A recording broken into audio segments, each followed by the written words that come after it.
Hello aspirants, general science chemistry के under हम पढ़ रहे थे unit number 3 chemical reactions and bonds. First part इस वीडियो का मैं ऑलरेडी अपलोड कर चुकी हूँ, जिसमें वैलेंसी क्या होता है, ऑक्टेट रूल क्या है, वैलेंसी को हम कैसे कैलकुलेट करते हैं, आयंस क्या होते हैं, कैटायंस अनायंस क्या होते हैं, ये सारी चीजें हम कवर कर चुके हैं। This is the part number 2 of unit number 3 chemical reactions and bonds. So आज के वीडियो में हमें पढ़ना है कि केमिकल बॉन्ड्स के क्या टाइप्स रहते हैं। केमिकल बॉन्डिंग हमने डेफिनेशन समझा था, राइट?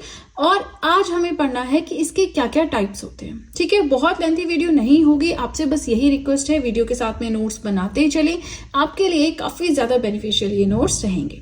अब केमिकल बॉन्डिंग की हम बात कर रहे हैं तो मेनली 3 तरह के होते हैं केमिकल बॉन्ड्स।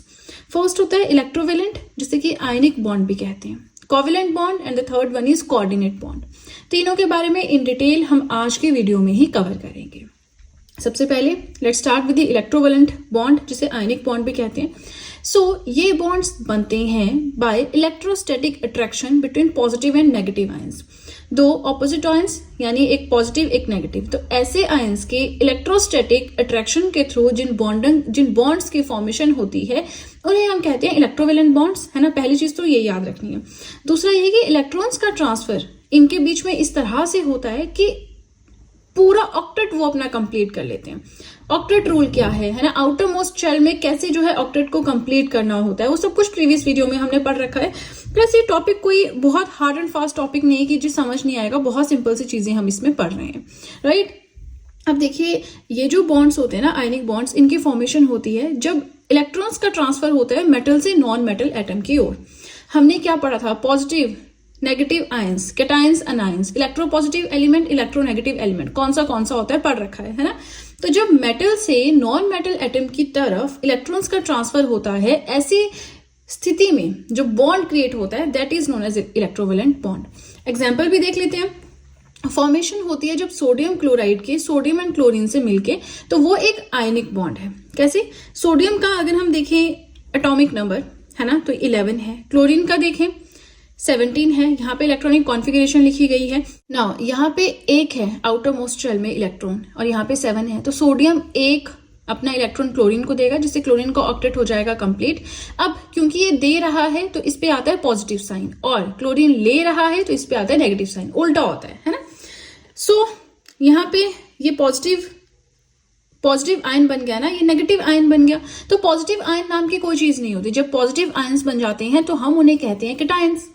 जब नेगेटिव आयंस बन जाते हैं तब हम उन्हें कहते हैं अनायन। तो एक तरह से पॉजिटिव आयन नेगेटिव आयन नहीं होता, कैटायंस एंड अनायंस होते हैं।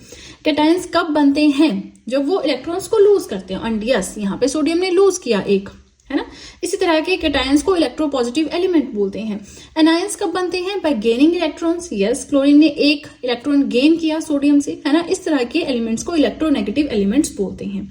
अब ये तो हमने एक थोड़ा सा ज्यादा डेप्थ में पढ़ लिया। बाकी अगर हम और एग्जांपल्स देखें, आपका ये MgCl2 है, NH4Cl है, NaOH है, तो ये सारे एग्जांपल्स हैं किसके? इलेक्ट्रोकोवेलेंट बॉन्ड के, जिसमें ions, positive and negative ions के बीच में इलेक्ट्रोस्टैटिक अट्रैक्शन होती है और उसके बाद में जो है बॉन्ड क्रिएट होता है। आई होप आपको समझ में आ रहा है। कोई बहुत टफ चीज नहीं है। मैंने आपको जैसा पहले भी कहा, बहुत ही इजी टॉपिक्स हैं जो हम अभी कवर कर रहे हैं, है ना। चलिए, इसी के साथ सीधे चलते हैं अपने सेकेंड पेज की ओर। नेक्स्ट आता है कि इलेक्ट्रोवेलेंसी क्या होता है। इलेक्ट्रोवेलेंसी का मतलब है number of unit charge present on ions. Cation पढ़ा, एनायन पढ़ा, ठीक है। तो एक आयन पे कितना यूनिट चार्ज प्रेजेंट है। मान लीजिए अगर क्लोरीन ना वहां पे 2 इलेक्ट्रॉन्स को लेता तो क्लोरीन के ऊपर 2 नेगेटिव आ जाता, है ना। लेकिन क्लोरीन ने 1 ही लिया था, यानी इस पे 1 यूनिट चार्ज है। सोडियम ने 1 ही इलेक्ट्रॉन दिया था, मतलब इस पे भी 1 यूनिट चार्ज है। तो as per the above example हम समझ गए कि इलेक्ट्रोवेलेंसी क्या होती है, कि हर एक आयन पे कितना यूनिट चार्ज प्रेजेंट है। ऐसा नहीं सिर्फ Na पॉजिटिव या Cl नेगेटिव ही होता है। Cl नेगेटिव 2 नेगेटिव हो सकता है, Cl3 नेगेटिव हो सकता है ना, डिपेंडिंग ऑन बॉन्डिंग, किस तरह की बॉन्डिंग हो रही है। अब हम बात कर लेते हैं कैरेक्टरिस्टिक्स के बारे में। तो देखिए, कैरेक्टरिस्टिक्स का मतलब है कि आयनिक बॉन्ड्स किस तरह के मेनली होते हैं। इस तरह के जो बॉन्ड्स होते हैं उनकी डेफिनेट शेप होती है, मतलब जो नई चीज बन के आती है ना, उसकी एक डेफिनेट शेप होगी, हार्ड होंगे, ब्रिटल होंगे, high melting and boiling point होगा, हाई डेंसिटी होगी, एंड कंडक्ट कर सकते हैं electricity in their aqueous solution. ठीक है, चलिए, हमारा फर्स्ट हो गया complete. First type of bond जो कि क्या था, इलेक्ट्रोवेलेंट या फिर बोल लो ionic bond. Now second type of bond is covalent bond. बहुत लेंथी वीडियो नहीं है, बस वीडियो के साथ में नोट्स बनाएं, क्योंकि अगर आप वैसे ही वीडियो देखेंगे बिलीव मी लॉन्ग टर्म तक आप याद रख ही नहीं पाएंगे। आपको नोट्स बनाने की यहाँ पे खासी जरूरत रहती है, ताकि बार बार रिवाइज करें तभी तो दिमाग में बैठेगा। एक इमेज होती है ना कि जब हम बार बार नोट्स बनाते हैं, बार बार उसे रिवाइज करते हैं, तो हमें ये भी याद हो जाता है कि पेज में सबसे बॉटम में यहाँ पे लिखा है, राइट साइड पे टॉप पे ये लिखा है, तो वो इतनी गहन एक स्टडी हो जाती है। हमारे माइंड जो है वो हर एक चीज का ध्यान रखता है ना, कहाँ पे क्या लिखा है, तो वहां से भी हमें चीजें याद रखने में काफी हेल्प होती है। Now second type of bond is covalent bond. ये बॉन्ड तब बनता है जब दोनों जो पार्टिसिपेटिंग एटम्स हैं वो इक्वली शेयर करेंगे इलेक्ट्रॉन्स। मान लीजिए आपके पास एक है एक्स, ए है वाई, तो एक्स भी इलेक्ट्रॉन को शेयर करेगा, वाई भी शेयर करेगा, ठीक है ना। ऐसा नहीं कि सिर्फ एक्स ही शेयर कर रहा है, जैसे ऊपर सिर्फ सोडियम ने दे दिया क्लोरीन को, क्लोरीन का ऑक्टेट हो गया पूरा और बन गया न्यू चीज, है ना। ऐसा नहीं होता, दोनों शेयर करते हैं। उसमें पॉजिटिव एंड नेगेटिव आयंस मिलते हैं इलेक्ट्रोस्टैटिक फोर्स के थ्रू, जो बनता है bond that is known as ionic और इलेक्ट्रोवेलेंट बॉन्ड। कोवेलेंट बॉन्ड में दो एटम्स होंगे, दोनों पार्टिसिपेट करेंगे, दोनों इलेक्ट्रॉन्स की शेयरिंग करेंगे। चलिए आगे एग्जांपल के थ्रू आप समझते रहेंगे। इस तरह के पेयर को हम शेयर्ड पेयर या बॉन्डिंग पेयर भी कहते हैं। कोवेलेंट बॉन्ड को मॉलिक्यूलर बॉन्ड्स भी कहा जाता है। अब जो नया मॉलिक्यूल बनता है ना, वो अचीव करता है stability in the outer shell similar to the atoms of noble gases. Noble gases का कंसेप्ट आई थिंक हम डिस्कस कर चुके हैं, है ना, कि इनर्ट गैसेस होती हैं, इनका जो इनर्ट गैसेस होती हैं किसी के साथ रिएक्ट नहीं करती, क्योंकि इनका जो आउटर मोस्ट शेल है वो पूरा ऑक्टेट कंप्लीट कर चुका होता है ना, इनकी वैलेंसी 0 होती है, तो इनको ना कोई चाहिए होता, ना जनरली किसी के साथ ही रिएक्ट करती है ना। तो जितनी स्टेबल नोबल गैसेस होती हैं, इनर्ट गैसेस होती हैं, उतने ही स्टेबल होते हैं ये बॉन्ड्स भी, ठीक है। अभी भी 3 तरह के बॉन्ड्स होते हैं, 3 तरह के हम पढ़ेंगे, वैसे तो और भी तरह के होते हैं, पर 3 तरह के मेनली हम यहाँ पे कवर करेंगे, ठीक है। कैसे कैसे होती है? Single covalent bond, double covalent bond and triple covalent bond.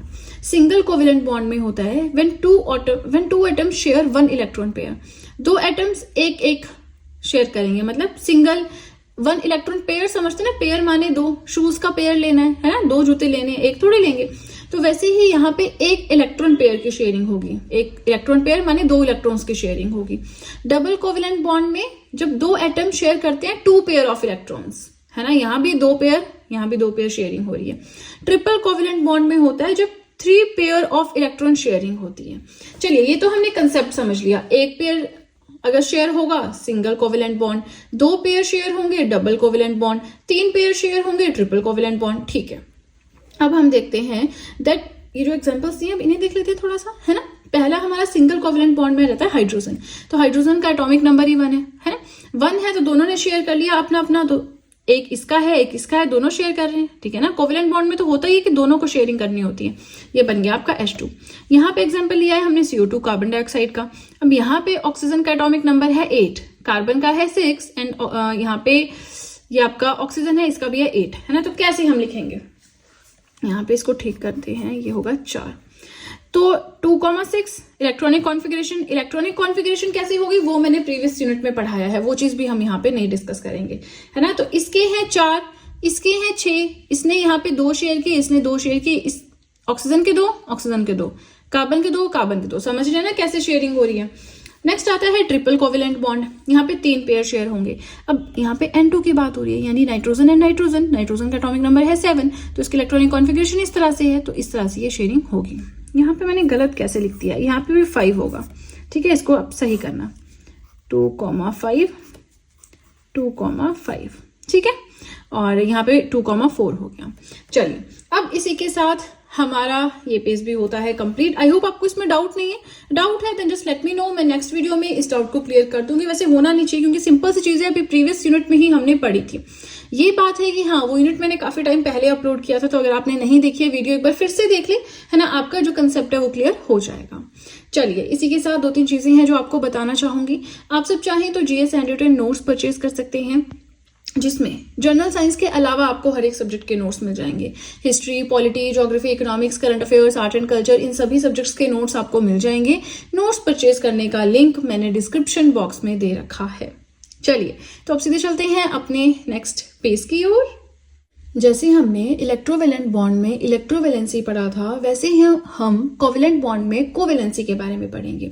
किसी भी एटम की कोवेलेंसी होती है number of electrons which are supplied by that atom for sharing, यानी जब शेयरिंग हो रही है ना कोवेलेंट बॉन्ड में, तो जिस एटम की हम कोवेलेंसी की बात कर रहे हैं उस एटम ने कितने इलेक्ट्रॉन शेयर किए।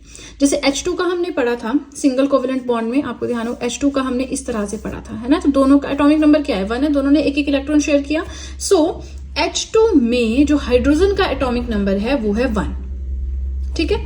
नाइट्रोजन की बात कर लेते हैं, N2 है यहाँ पे, ये नाइट्रोजन है, ये नाइट्रोजन है, इसका एटॉमिक नंबर 7 है, इसका भी 7 है। तो इलेक्ट्रॉनिक कॉन्फ़िगरेशन हो जाती है 2 and 5 2 and 5। तो यहां पे जो है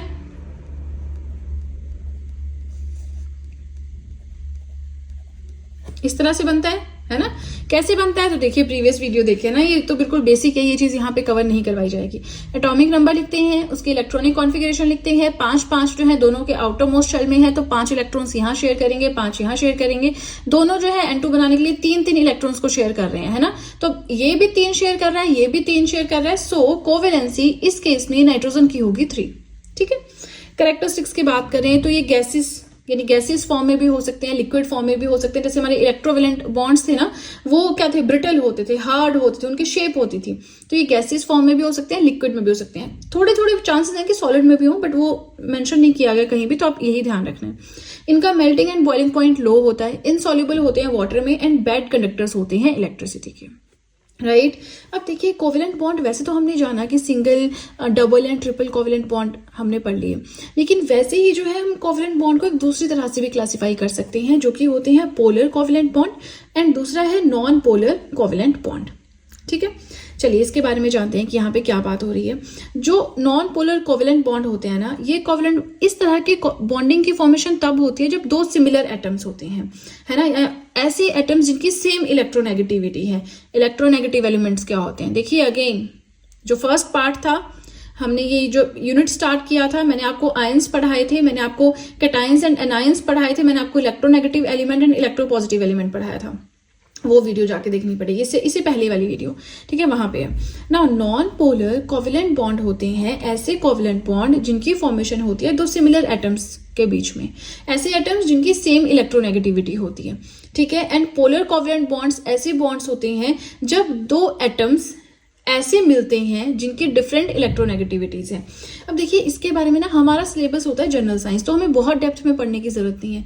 हाँ, सेम इलेक्ट्रोनेगेटिविटी वाले एलिमेंट्स की फॉर्मेशन से हो गया आपके non polar covalent bond, and different electronegativities वालों से मिलकर बन जाते हैं पोलर कोवेलेंट बॉन्ड, ठीक है ना। यहाँ पे बात करें इलेक्ट्रोनेगेटिविटी क्या होती है, थोड़ा सा देख लेते हैं। Tendency of an atom to attract electrons towards itself. Atom की जो कैपेसिटी होती है कि वो कितने इलेक्ट्रॉन्स को या इलेक्ट्रॉन्स को अपनी तरफ अट्रैक्ट करे, है ना, उस चीज को हम इलेक्ट्रोनेगेटिविटी कहते हैं। बहुत डेप्थ में नहीं जाना, नहीं भी समझ आया इसको स्किप कर दो। बस सेम इलेक्ट्रोनेगेटिविटी वाले हो गए non polar and different electronegativity वाले हो गए पोलर। इससे डेप्थ में क्वेश्चन नहीं आएगा, ठीक है। फिर आता है, वैसे तो हमारा थर्ड है कोऑर्डिनेट बॉन्ड, वो भी हम पढ़ेंगे, आज ही की वीडियो में पढ़ेंगे, लेकिन एक हाइड्रोजन बॉन्ड नाम की भी चीज आती है, ये भी देख लेते हैं ना, इंपॉर्टेंट है। सो ये अलग से है, ऐसा नहीं कि कोवेलेंट बॉन्ड में समझना, ये अलग से एक छोटा सा टॉपिक है। सो इनकी फॉर्मेशन होती है by attractive forces between hydrogen atom and an electronegative element. जो हाइड्रोजन एटम है और जो इलेक्ट्रोनेगेटिव एटम है, उनके बीच में जब किसी बॉन्ड की फॉर्मेशन होती है, then such kind of bond is known as hydrogen bond, ठीक है। अब आप सोच रहे होंगे यहाँ पे एग्जाम्पल नहीं है, देखिए हमें ना इसी लेवल से पढ़ना है कि जिस लेवल से एग्जाम में आता है। एग्जाम में जनरल साइंस इतने डेप्थ में नहीं आता, और इस टॉपिक से ऐसे बहुत क्वेश्चंस भी आप नहीं एक्सपेक्ट कर सकते हैं ना। तो जितना पढ़ रहे हैं बस उस पर फोकस रखें। और देखिए 2-3 चीजें हैं जो आपको बताना चाहूंगी। पहली चीज तो ये कि नोट्स जरूर बनाएं। अभी तक अगर आप वीडियो देख रहे हैं मतलब आप लोग काफी ज्यादा सीरियस हैं नोट्स के लिए, अपने एग्जाम के लिए, तो नोट्स का ये ना करें कि नहीं बनेंगे, ऐसा मत सोचें। आपको ऐसा नहीं कि एक ही दिन में बैठ के केमिस्ट्री बनानी, डेली आप 2 वीडियोस देखिए, 2 वीडियोस के नोट्स बनाएं, दैट्स इट। उसके अलावा अपना सब्जेक्ट पढ़ना है, करंट अफेयर पढ़ना है, न्यूज़पेपर पढ़ना है, अपने डेली के काम होते हैं, है ना, तो वो सब हर एक चीज पे ध्यान रखना है। एंड आपको बताना चाहूंगी कि देखिए आपको अगर वीडियोस की नोटिफिकेशंस नहीं आती, क्योंकि बहुत सारी कंप्लेंट्स थी कि मैम वीडियो की नोटिफिकेशन नहीं आती, तो देखिए उसका मेन रीजन तो ये है कि आपको चैनल को सब्सक्राइब करना होता है, उसके साथ में बेल आइकन होता है, वो प्रेस करना होता है, वो नोटिफिकेशन बेल होती है, ताकि जैसे ही कोई वीडियो मैं अपलोड करूं उसका लिंक आप तक पहुंचे। लेकिन अगर आपने नहीं वो प्रेस की है, पहले तो उसे प्रेस करें। इसी के साथ जो मेरा टेलीग्राम अकाउंट है उसे आप ज्वाइन कर सकते हैं, क्योंकि जैसे कोई वीडियो मैं अपने यूट्यूब चैनल पे अपलोड करती हूँ उसका लिंक शेयर कर देती हूँ वहां पे टेलीग्राम पे, ताकि आपको एटलीस्ट नोटिफिकेशन मिल जाए, यूट्यूब पे नहीं तो टेलीग्राम अकाउंट पे। इसी के साथ आप सब चाहें तो मुझे इंस्टाग्राम अकाउंट पे भी ज्वाइन कर सकते हैं, उसका लिंक भी मैंने डिस्क्रिप्शन बॉक्स में दे रखा है। चलिए फ्रेंड्स, तो अब हम पहुंच गए अपने लास्ट पेज की ओर। Now third type of chemical bond is coordinate bond. इसे कोऑर्डिनेट कोवेलेंट बॉन्ड भी कहा जाता है, डेटिव बॉन्ड या डाइपोलर बॉन्ड भी कहा जाता है। ये ऐसे बॉन्ड्स होते हैं जिनके बीच में इलेक्ट्रॉन्स की शेयरिंग होती है, बट सिर्फ एक एटम जो है वो देता है ना, एक एटम शेयरिंग करता है, दूसरा उसे एक्सेप्ट करता है। पहले वाले में क्या था, इलेक्ट्रोवेलेंट में क्या था, पॉजिटिव एंड नेगेटिव आयंस वाला। सेकंड आ गया कोवेलेंट बॉन्ड, उसमें क्या था कि दोनों शेयर करेंगे। थर्ड वाला है कोऑर्डिनेट बॉन्ड, इसमें क्या था कि सिर्फ एक शेयर करेगा, मतलब एक डोनेट करेगा, एक एक्सेप्ट करेगा। ठीक है, सो ये ऐसे बॉन्ड होते हैं in which both the shared electrons are donated by only one of the atoms. ठीक है, जो एटम शेयर करने वाला होता है उसे डोनर कहते हैं, जो एटम रिसीव कर रहा होता है उसे एक्सेप्टर कहते हैं। तो बिल्कुल बेसिक सी चीज है। अब ये जो बॉन्ड है ये रिप्रेजेंट किया जाता है by placing an arrow pointing towards the acceptor. Donor हमारा डोनेट कर रहा है, एक्सेप्टर एक्सेप्ट कर रहा है, तो एक्सेप्टर की तरफ इस तरह से हम एरो लगा देते हैं। ठीक है, जिससे हमें पता चल जाता है कि कौन डोनर है, कौन एक्सेप्टर है। अब यहाँ पे एक एग्जाम्पल है जिसे हम देख लेते हैं थोड़ा सा। यहाँ पे कार्बन मोनोऑक्साइड की बात कर रहे हैं, CO। कार्बन का एटॉमिक नंबर है 6, ऑक्सीजन का है 8। इलेक्ट्रॉनिक कॉन्फ़िगरेशन रहेगी 2 and 4, 2 and 6। ये है कार्बन, ये है ऑक्सीजन। यहाँ पे 4 इलेक्ट्रॉन्स ड्रॉ किए हैं, यहाँ पे हमने 6 इलेक्ट्रॉन्स ड्रॉ किए हैं। अब यहाँ पे हो क्या रहा है, यहां पे आपने देखना है इस क्रॉस का मतलब है कि ये जो है शेयर कर रहा है अपने इलेक्ट्रॉन्स इसके साथ। ठीक है, शेयर कर रहा है। ठीक है, अब ये वाला जो पेयर है, ये मैंने इस तरह से लिखा हुआ है यहाँ पे, इस तरह से रिप्रेजेंट करने के लिए। ये वाला जो पेयर है इसको हम शिफ्ट कर देंगे यहाँ को। शेयरिंग कैसे हो रही है, ये अपना ये दे रहा है ना, तो शेयरिंग हो रही है। ये पेयर शेयर हो रहा है, ये पेयर शेयर हो रहा है और ये वाला पेयर शेयर हो रहा है। ठीक है, तो यहां से कौन दे रहा है अपनी शेयरिंग, कौन करवा रहा है, इसने अपने दिए है ना, तो वो शेयरिंग हो रही है। तो यहाँ पे ये कोऑर्डिनेट कोवेलेंट बॉन्ड है। आई होप आपको समझ में आया है। नहीं भी समझ आया, एग्जांपल कोई नहीं पूछता क्या होते हैं बॉन्ड, अच्छा डाइपोलर बॉन्ड क्या होता है, अच्छा डेटिव बॉन्ड क्या होते हैं, इतना सा पूछ लेंगे, दैट्स इट। इससे ज्यादा इनमें से क्वेश्चंस नहीं आते हैं। कैरेक्टरिस्टिक्स में से क्वेश्चन आ सकते हैं दैट ये जो हमारे कोऑर्डिनेट बॉन्ड है ये तीनों स्टेट्स में एग्जिस्ट करते हैं, पुअर कंडक्टर्स होते हैं इलेक्ट्रिसिटी के। इनका जो melting point and boiling point है वो ज्यादा होता है कोवेलेंट बॉन्ड से एंड कम होता है आयनिक बॉन्ड से। अब कुछ ऐसे कंपाउंड्स भी होते हैं जिनमें दोनों तरह की बॉन्डिंग होती है, आयनिक बॉन्डिंग भी होती है, कोवेलेंट बॉन्डिंग भी होती है। कौन से होते हैं वो, NaOH है, KOH है, H2SO4 है। ठीक है, इन डिटेल बहुत नहीं पढ़ने बैठना कि मुझे तो सब कुछ पढ़ना है, मुझे तो एग्जांपल्स भी देखने नहीं। डेफिनेशन देख लो एंड आगे चलो। यहाँ मैंने आपको एग्जांपल इसलिए समझा दी कि थोड़ा सा देख लें, है ना, बहुत डेप्थ में नहीं जाने की जरूरत। ठीक है जी, अब देखिए इसी के साथ हमारा आज का टॉपिक हो गया कंप्लीट। नेक्स्ट वीडियो बिल्कुल छोटी सी होगी, 5-7 मिनट की, जिसमें हम जानेंगे केमिकल फॉर्मूला क्या होता है, सिंबॉलिक रिप्रेजेंटेशन होती है ना। केमिकल फॉर्मूला के भी टाइप्स होते हैं, आपका एम्पेरिकल फॉर्मूला है, मॉलिक्यूलर फॉर्मूला है, स्ट्रक्चरल फॉर्मूला, थोड़ा थोड़ा बिल्कुल बेसिक हम उसके बारे में जानेंगे। उसके बाद फिर हम केमिकल रिएक्शन स्टार्ट करेंगे, केमिकल रिएक्शंस के टाइप्स पढ़ेंगे। उसके बाद एक वीडियो में हम ऑक्सीडेशन एंड रिडक्शन या ऑक्सीडाइजिंग एजेंट या रिड्यूसिंग एजेंट उनके बारे में भी जान लेंगे, वहां से भी क्वेश्चन आते हैं, रिडॉक्स रिएक्शंस जिनको बोलते हैं। ठीक है, तो चलिए फ्रेंड्स, आज के लिए इतना ही। वीडियो पसंद आए तो लाइक जरूर कीजिएगा, चैनल को जरूर सब्सक्राइब करें, अपने फ्रेंड्स के साथ भी मेरे चैनल का लिंक शेयर करें सो दैट इन हैंड रिटन नोट्स का उन्हें भी कुछ फायदा हो सके। तो चलिए फ्रेंड्स, आज के लिए इतना ही। अब हम मिलेंगे नेक्स्ट वीडियो में। So that's it and see you soon.